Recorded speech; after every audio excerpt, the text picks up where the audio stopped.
एक शांत सुस्त टाउन जहां अपराध होना लगभग नामुमकिन था। लेकिन एक दिन वहां से अचानक गायब हो जाती है 29 साल की एक युवा महिला, मिशेल। कोई लड़ाई नहीं, कोई संघर्ष नहीं, कोई शोर नहीं, सिर्फ एक अजीब सा मैसेज और उसके बाद गहरी खामोशी। लेकिन इस खामोशी के पीछे छिपा था एक ऐसा राज जो खुद उसके सबसे करीबी दोस्त के बारे में था, जिस पर कोई शक भी नहीं कर सकता था। आज की इस कहानी में आप जानेंगे कैसे एक दोस्ती ईर्ष्या, झूठ और धोखे में बदलकर एक खौफनाक मोड़ लेती है, और कैसे पूरा शहर तब दहल उठा जब सच सामने आया। तो तैयार हो जाइए, क्योंकि यह कहानी जैसी दिखती है वैसी बिल्कुल नहीं है। ये घटना नीदरलैंड के जीलैंड प्रांत की एक शांत छोटी सी टाउन डिक फ्लैंडर्स में घटी, जहां की आबादी महज 4,500 थी। 29 वर्षीय मिशेल वैनल्डी, जो टाउन सेंटर में एक दुकान चलाती थीं, 18 दिनों से लापता थीं और उनके परिवार को उनके बारे में कोई सुराग नहीं था। सबसे हैरानी की बात तब हुई जब पुलिस ने अपने मुख्य संदिग्ध का खुलासा किया। लोगों ने तब तक यकीन नहीं किया जब तक कि ठोस सबूत सामने नहीं आ गए।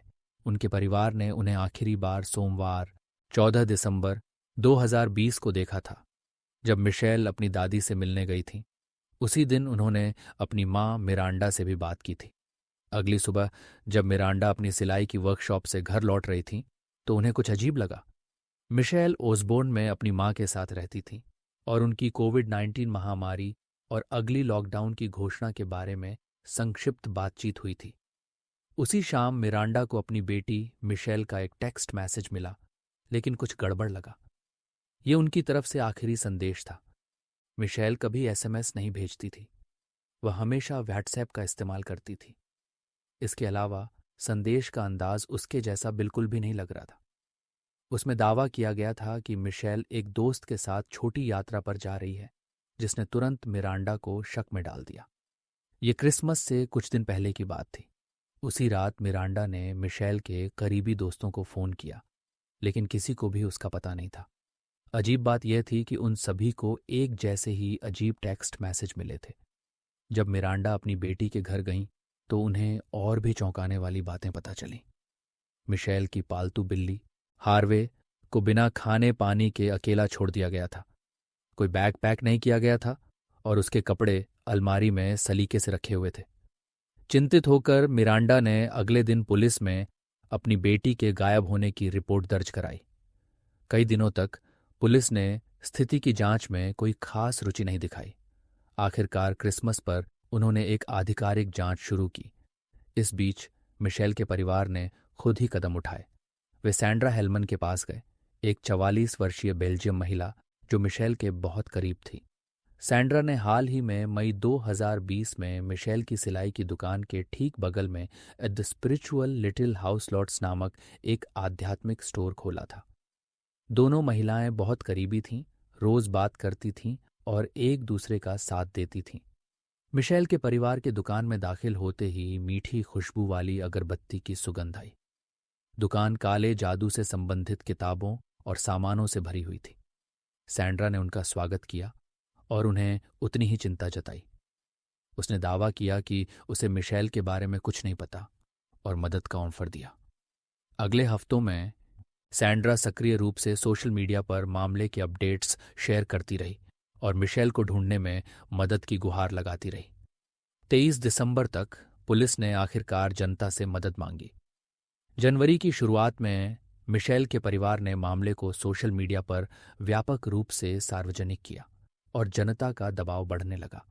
जांचकर्ताओं और परिवार ने आखिरकार सहमति जताई कि मिशेल अपनी मर्जी से नहीं गई थी और उसके अजीबोगरीब टेक्स्ट संदेश कुछ गलत होने का संकेत देते हैं। जैसे जैसे जांच आगे बढ़ी, उसकी सबसे अच्छी दोस्त सैंड्रा और सैंड्रा के पति फेलिक्स से जुड़े चौंकाने वाले नए विवरण सामने आए।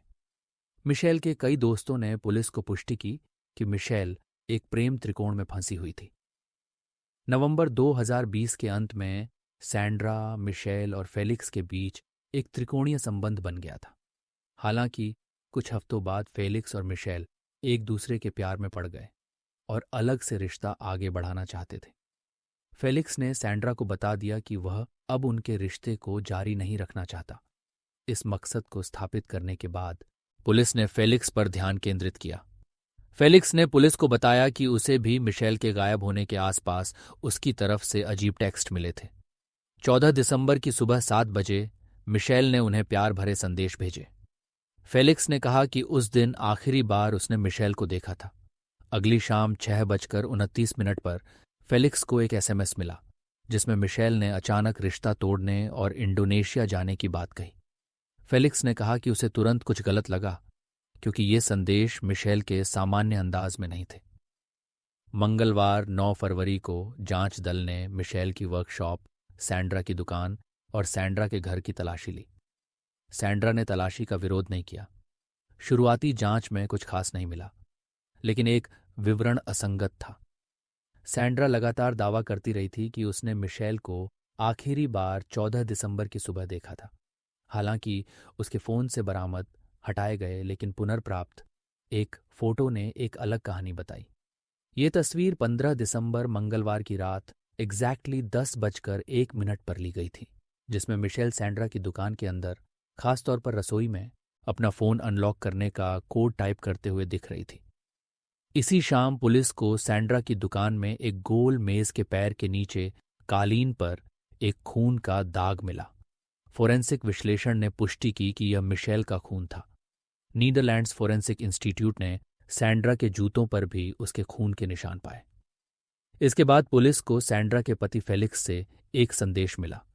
उसी दिन फेलिक्स छुट्टियों के कॉटेज पर बच्चों के साथ था जब उनके 13 साल के बेटे ने कुछ गहरा परेशान करने वाली बात याद दिलाई। लड़के ने याद किया कि कुछ हफ्ते पहले भारी बर्फबारी के दौरान उसकी मां ने उससे गैराज से एक बड़ा पैकेज कार में ले जाने में मदद मांगी थी।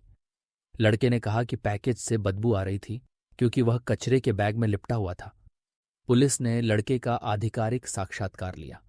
सत्र के दौरान उसने अपने पहले के बयान की पुष्टि की और यह भी कहा कि उसकी मां ने बाद में उसी पैकेज को उसकी दुकान से कार में ले जाने में मदद करने के लिए कहा था।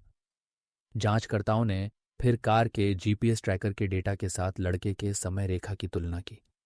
डेटा के मुताबिक कार वास्तव में असामान्य रूप से चल रही थी और अजीब सुनसान जगहों पर रुक रही थी। इस जानकारी ने पुलिस को सोलो शहर के बाहर और बेल्जियम की सीमा के पास नहर डब्ल्यूजी पर एक ड्रेनेज नहर तक पहुंचाया। 16 फरवरी की सुबह नेशनल अंडरवाटर सर्च टीम ने इलाके की बड़े पैमाने पर तलाशी ली। आखिरकार उन्हें झाड़ियों में छिपा हुआ एक कचरा बैग मिला जिसमें मिशेल वैन डेवेली के अवशेषों के पहले हिस्से थे। अगले हफ्तों में पुलिस ने कई और तलाशी अभियान चलाए और आखिरकार उसके पूरे शरीर के 9 टुकड़े बरामद करने में सफल रहे, जिन्हें मौत के बाद चीर फाड़ कर अलग कर दिया गया था। फोरेंसिक विश्लेषण से पता चला कि मिशेल का गला घोंटा गया था और उसके शरीर को मौत के बाद एक इलेक्ट्रिक आरा और कुल्हाड़ी का इस्तेमाल करके काटा गया था।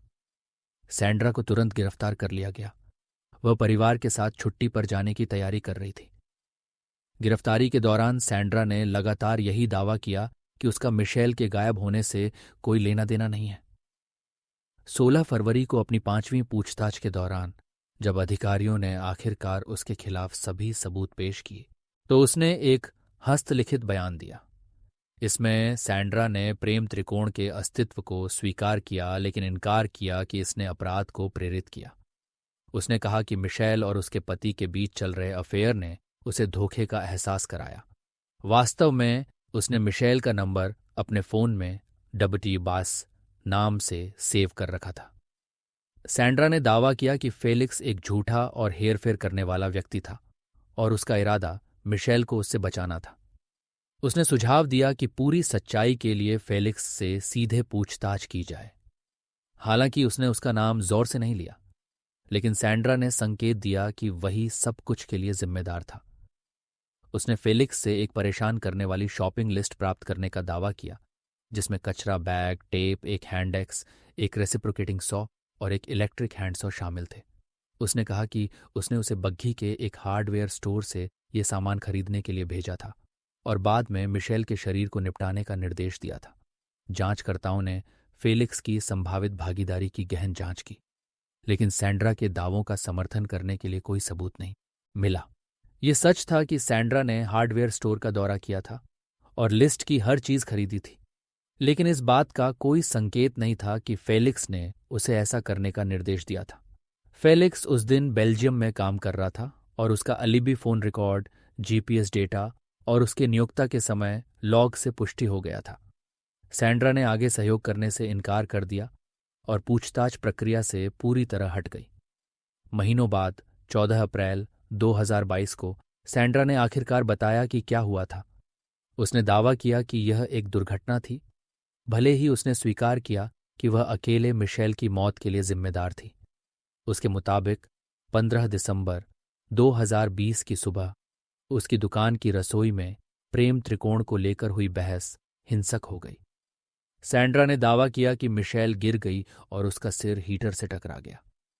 जब उसने मिशेल को सांस लेने में तकलीफ होते और खून बहते देखा तो वह घबरा गई। उसने डर के मारे मदद बुलाने के बजाय मिशेल का गला घोंट दिया। हालांकि एक गवाह ने बाद में सामने आकर सैंड्रा के बयान पर गंभीर सवाल उठाए। ग्राहक ने दावा किया कि उसने दुकान के पिछले हिस्से से कराहने की आवाज सुनी थी। सैंड्रा कमरे से बाहर गई और 1-2 मिनट बाद लौटी। तब तक कराहने की आवाज बंद हो चुकी थी। जांचकर्ताओं ने आखिरकार सैंड्रा के इस दावे को खारिज कर दिया कि मिशेल की मौत एक दुर्घटना थी। फोरेंसिक सबूतों से पता चला कि मिशेल की आंख में किसी कठोर वस्तु से वार किया गया था, जिससे वह बचाव करने में असमर्थ हो गई थी। माना जाता है कि सैंड्रा ने फिर उसे एक कपड़े से कुर्सी से बांध दिया, संभवतः सुबह लगभग 10 बजे। उसके बाद किसी समय उसने मिशेल का गला घोंट दिया।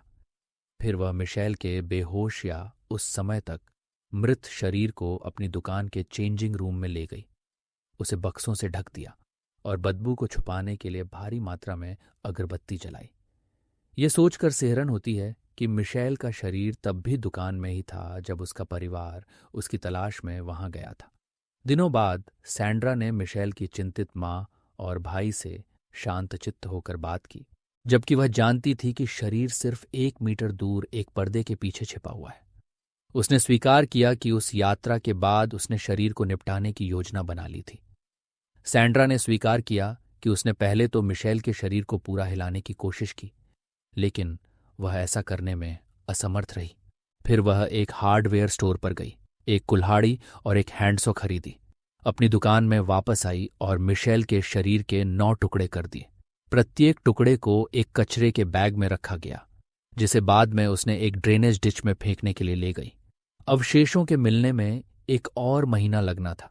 इस पूरे समय उसने मिशेल के फोन का इस्तेमाल अपने परिवार और दोस्तों को झूठे संदेश भेजने के लिए किया, ये भ्रम पैदा करने के लिए कि मिशेल बस चली गई है।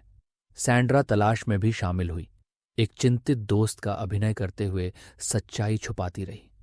सबूतों से पता चलता है कि शुरुआती हमले के बाद मिशेल अभी भी जीवित थी, घायल थी और दुकान के अंदर रखी गई थी। समय के साथ सैंड्रा ने ठंडे दिमाग से फैसला किया कि उसकी जीवन लीला समाप्त कर दी जाए। इससे यह समझाने में मदद मिली कि सैंड्रा मिशेल के फोन तक कैसे पहुंची और उसने नकली टेक्स्ट संदेश भेजे जिन्होंने सभी को धोखा दिया। चाबी सैंड्रा के फोन से बरामद एक तस्वीर थी। उसने हत्या से पहले चुपके से मिशेल को अपना पासपोर्ट डालते हुए फोटो खींच ली थी।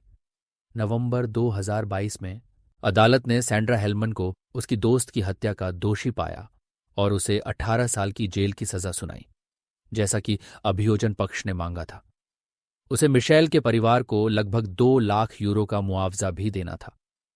अदालत ने विशेष रूप से सैंड्रा की शरीर के साथ अनादरपूर्ण व्यवहार की आलोचना की, ये देखते हुए कि परिवार मिशेल की एक लॉक ऑफ हेयर और उसकी दाहिनी बांह के साथ ही विदा कह सका। अभी भी सैंड्रा यही बनाए हुए है कि मिशेल की मौत एक दुर्घटना थी और दलील देती है कि उसे हत्या के बजाय मैनस्लॉटर, आकस्मिक हत्या के लिए हल्की सजा मिलनी चाहिए। उसने कहा है कि सब कुछ अंधेरा हो गया और वह अभी भी समझ नहीं पा रही है कि उसने ऐसा क्यों किया। फिर भी सच्चाई निर्विवाद है। जबकि मिशेल का परिवार और दोस्त उसे बेताबी से ढूंढ रहे थे, सैंड्रा एक चिंतित दोस्त का नाटक कर रही थी। जांचकर्ताओं का मानना है कि शुद्ध ईर्ष्या ने आखिरकार उसे यह अपराध करने के लिए प्रेरित किया। हालांकि हालात गंभीर थे, मिशेल के परिवार ने फैसले पर राहत जताई। उसके भाई जेफरी वैन डेवल्डी ने कहा कि वह संतुष्ट हैं कि अदालत ने इस अपराध को हत्या के रूप में मान्यता दी। मिरांडा, मिशेल की मां, ने कहा कि वह बंटा हुआ महसूस कर रही हैं, लेकिन राहत भी। सैंड्रा ने एक आखिरी बार डच सुप्रीम कोर्ट में अपील की, लेकिन 19 फरवरी 2025 को अदालत ने उसकी अपील को खारिज कर दिया, जिससे उसकी सजा पर अंतिम मुहर लग गई। अगर इस कहानी ने आपको प्रभावित किया है तो कृपया जागरूकता फैलाने में मदद के लिए इस वीडियो को लाइक करें और शेयर करें। सब्सक्राइब करना और बेल आइकन को दबाना न भूलें, ताकि आप उन कहानियों की गहन जानकारी से कभी चूकें नहीं, जिन्हें सुनाया जाना जरूरी है।